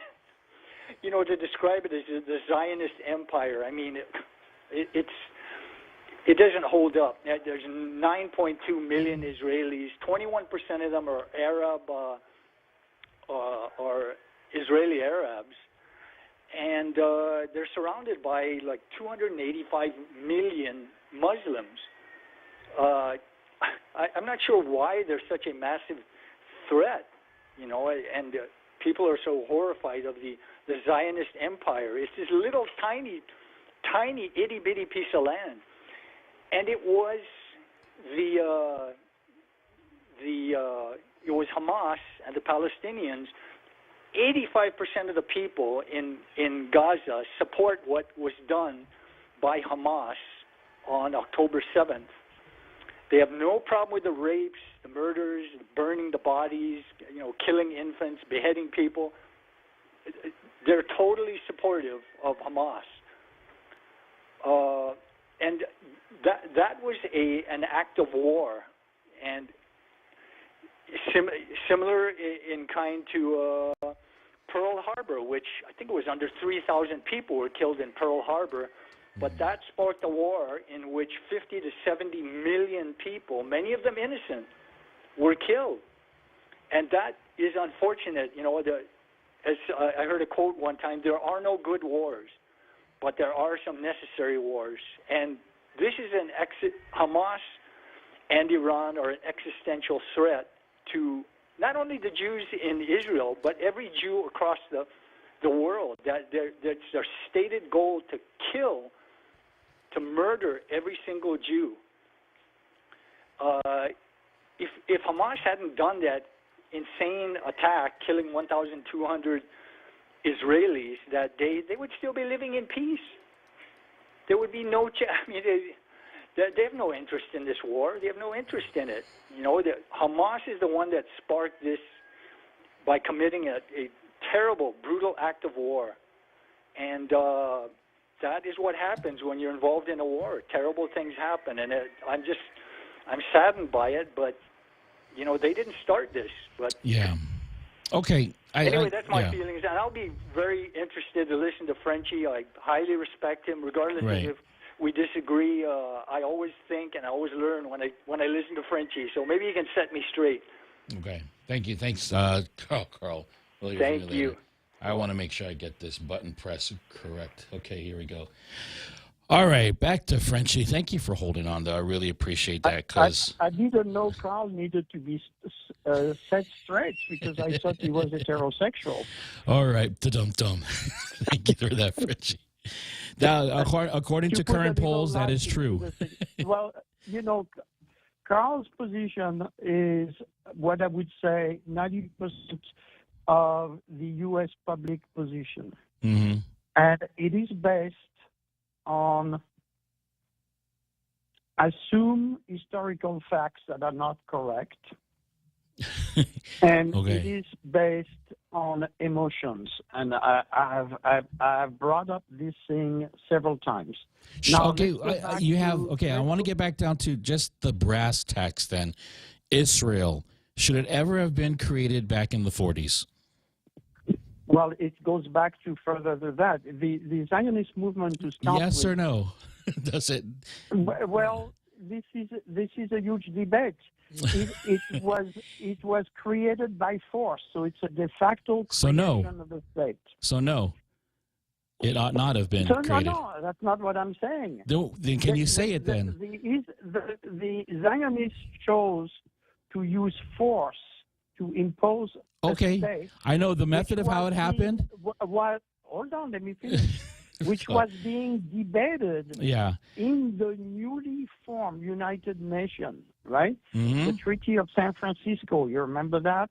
In 1945 at the Fairmont, et cetera, et cetera. While the UN was debating and there was different opinions. Frenchie, I'm asking for your opinion. I get that you can give my me. My opinion is Should they have been Israel created? should have the right to be a state. So they But are a state now. They exist now. The major problem is that it was created by force without asking the people that were there. Okay, even if it was created by force, it exists today. Does it deserve to exist today? Yes. Okay, if Zionism, the way that you describe it, is eliminated and Netanyahu is no longer in his position, does Israel deserve to exist? And does it have a right to defend itself? The problem is that the current policies of Israel endanger the life of Israel. So what do you propose as a solution, and also for us to understand what's going on? Number one, Israel needs to get rid of all their supremacists. As I said yesterday, supremacists, no matter where they come from, yes, we know that, French. Yes, trouble. Yes, they always bring trouble. So that's Israel, no matter what side you're on. Process, need to find a way to unite the country, okay,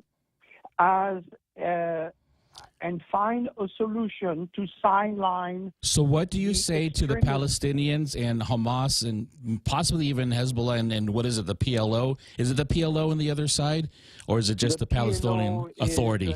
It's the Palestinian Authority. Now the Palestinian Authority, which comes from the PLO. The PLO no longer exists. Right. It's been split in 4 or 5 But is there credence to their motto of from the river to the sea and the elimination of Israel, period? Or is that something that doesn't exist anymore? Whose credo is this? Come on, Frenchie. You know that we hear it. We hear it being yelled out. Whose credo is this? Frenchie, please just answer the question. Does that mindset of Hezbollah, Hamas, and mostly Palestinians in Gaza, does that exist where the elimination of Israel is the solution? Well, this is the solution that will end up happening if there is no cooling down. The only other solution is a second state, which would be an independent Palestinian state living in peace side by side. Do the Palestinians want to live in peace side by side with Israel and Jews? Yeah, they do. They do. Okay, so we're just being hoodwinked then we're just only following propaganda. There is no call for the elimination of Israel. That 75% of Palestinians in Gaza agree with Hamas. Yes, because Hamas is the only one that was fighting the Israelis. At the same time, 90% of Israelis think it's okay to bomb a civilian population to smithereens. So what is the difference between the two? They both agree. I don't think they've been bombed to smithereens because... The solution of Israel right now is for the Palestinians... All right. Frenchie, I really appreciate your phone calls. And we can go on this for a long time, and I think this is a better suited conversation to happen outside of the sphere of our radio waves right now. I do have to go to another break, so we will have plenty of opportunities to go back and forth on this, but I will get a straight answer from you one day. But it is a problem of racism because the narrative, the narrative of October 7 is false. Okay. So thank you, Frenchie. Thank you. I do need to go, though. But have a great day. All right. All right. We'll hear from you soon. Thank you for the opportunity. You're welcome, Frenchie. Have a great night. You're listening to Tall Tales here on KUSG. We're going to go to Churchill Downs, the home stretch, and we'll be right back after this.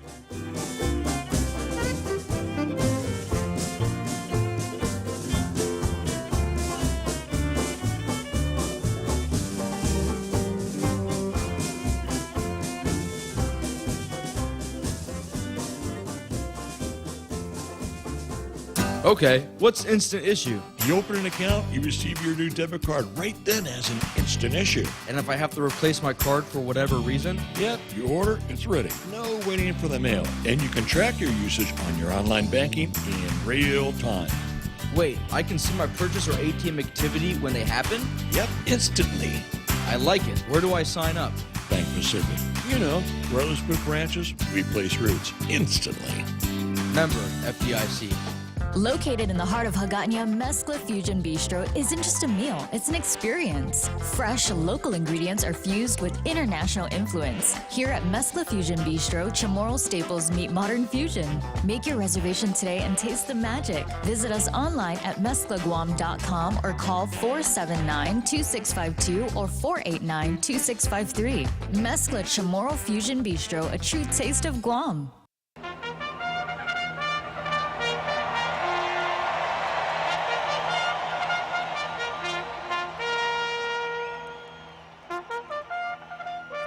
Churchill Downs, the home stretch. We are here in the waning minutes of this edition, the Tuesday edition of Tall Tales this week. And I want to thank always Frenchie for calling in and giving in his insights. I'm conflicted in the sense that I wholly respect Frenchie and his perspectives. I wholly respect his sources as well. But when I do have questions to ask, and I hope he knows I don't mean in any disrespect, I'm going to interrupt to ask that question. And I want to be clear because I do sound confused, and I think that some other people who are listening are kind of confused by what Frenchie is saying. And it probably just because sometimes when we hear something that's alternative to what we think we know and what we've always been told, we can get defensive. And I admit I've been that way as well, but there's something that just doesn't sit right. And I'm not saying because Frenchie is wrong, but I'm questioning everything because there's so much turmoil going around right now. And it still sounds like there's a side that wants to be picked with Frenchie's perspective. And I'm not sure I want to pick that side either. Or is this a situation where we're supposed to butt out? And I've asked that question myself also. Am I just supposed to sit back and watch what's going on and say I have my own problems, kind of like an isolationist policy? And what's nagging in my brain is like, no, because on the surface, and that's usually where a lot of conflicts happen, there's no deep thought and considerations of the history, and I know this is a complex situation, which is why we shouldn't be at war with each other. That's not a conversation Ukraine and Russia is having. They're just having a you did this and I did this and I'm going to do this back to you type thing. I know it seems on the simplistic side that's what's going on. There is probably more to the story, but I'm not ready to give credence to these Islamic State, not the faith, not the religion, but the political, the state-run, the religious-run state institutions where we've seen gross violations of human rights, just basic human rights sometimes. And we've seen a lot of people fleeing those countries as refugees, especially from Iran, especially women, especially men who don't want to submit their women to the Islamic faith in the sense of having to forcefully wear a burqa, cover their face with a hijab, things like that. Not saying that there's anything wrong with that as a choice, but as a mandate and a punishable crime if you choose not to. That's kind of what we hear that's coming out of there, and it's not from the Western side of the politics. It's from these refugees and people who fled those lands. We saw back in the 60s and 70s I was a really young person in the 70s because I was just born.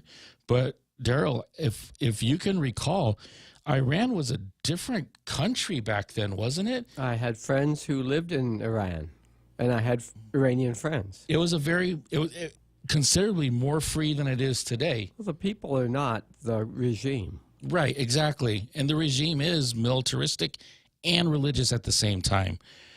That is concerning. Again, there's both sides of the story. The United States is not clean. Most definitely our president has to wash his hands, not wash his hands free of guilt, but wash his hands because they're dirty, and he probably fell and ate too much vanilla ice cream. Let's all say goodbye to our president. Let's go, Brandon. We'll be back with more Tall Tales tomorrow. The Point is KUSG, Hagåtña, Guam. 93.3 FM, and 104.3 HD3. Jury selection continues today. I'm Carmen Roberts, Fox News. Former President Trump will be back in court in New York City today as questions of potential jurors rolls into day 2 of his criminal hush money trial. The judge ordering him to be there every day. We got a real problem with this judge. We have a real problem with a lot of things having to do with this trial. And that means the former president may miss the Supreme Court hearing over his claim of presidential immunity, and he may not be in Florida for Barron Trump's high school graduation next month. This is political. It's election interference. You're not even allowing a father, never mind a former president, but a father attend his son's graduation. Trump legal spokeswoman Elena Haba. The trial could last up to 8 weeks and will run every weekday except Wednesdays. Secretary of State Blinken is headed to Italy for the G7 foreign ministers meeting. The White House announced he would attend before Iran's massive attack on Israel. But since then, President Biden convened G7 leaders who issued a joint statement condemning Iran's attack against Israel. White House National Security Council spokesman John Kirby says they're discussing possible additional sanctions against Iran. Our teams are now following up with G7 capitals on new multilateral sanctions to target Iran's missile and other nefarious programs. Jessica Rosenthal, Fox News. The FBI opens a criminal investigation into the deadly Key Bridge collapse in Baltimore. FBI agents are aboard the cargo vessel Dolly, and the source familiar says they're looking at any violations of federal maritime law, focusing on whether ship personnel may have been aware of any onboard technical or operational issues before the ship left port. Fox's Mike Emanuel. Crews have recovered a 4th body of a construction worker. 2 others are still missing and presumed dead. America's listening to Fox News.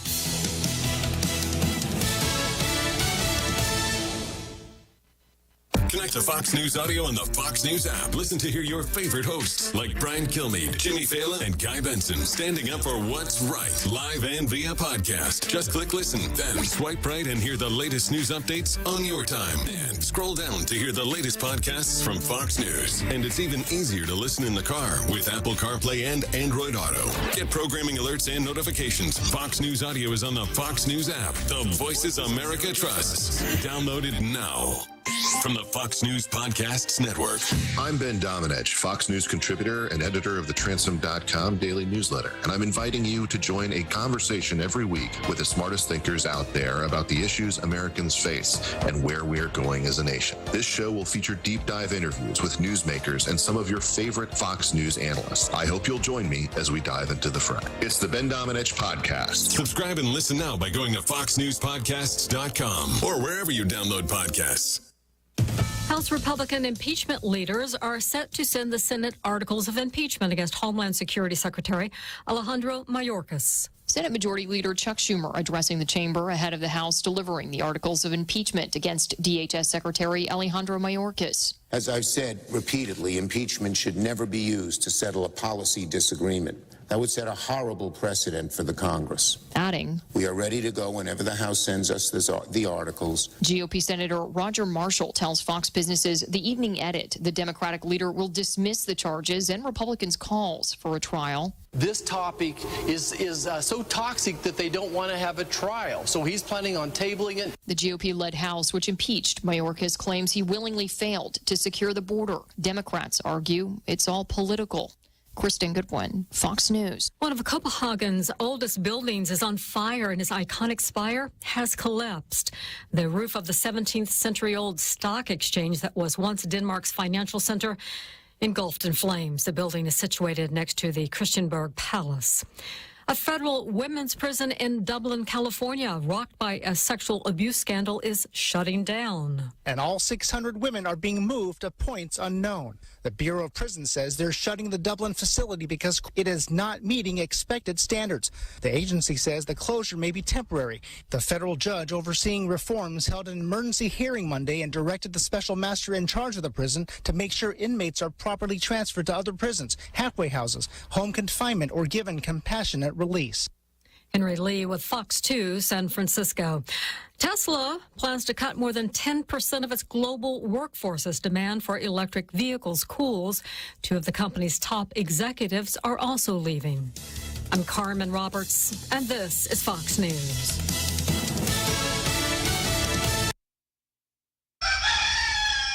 KFC's Extra Tasty Spicy is here to set every moment on fire. Spice up your day with a dash of extreme spicy. Available in battered fries, boneless crispy strips, and KFC crispy chicken. Order the Extra Tasty Spicy and get ready for a fiery feast. Enter KFC's spiciest era yet. Get your fix at your favorite KFC today or order online at kfcguam.com. KFC, it's finger licking good.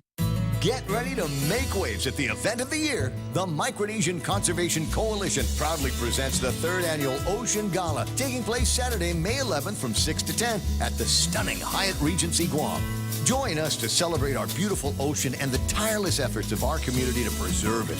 Dance the night away with live music, indulge in exquisite cuisine, and be inspired by our Starry Night celebration, honoring our ocean champions. Tickets are selling fast at $150 a head, or grab a table for 10 for just $1,400. WhatsApp or call 671-797-8445 with your interest. That's 671-797-8445. Special thanks to our generous sponsors, including Environmental Chemical Corporation, Bank of Guam, Future Smiles Orthodontics, Unitech Environmental Guam, Phoenix Jet, and Landscape Management Systems. Don't miss out. In the words of Vincent van Gogh, great things are done by a series of small things brought together. What is dedication? The thing that drives me every day as a dad is...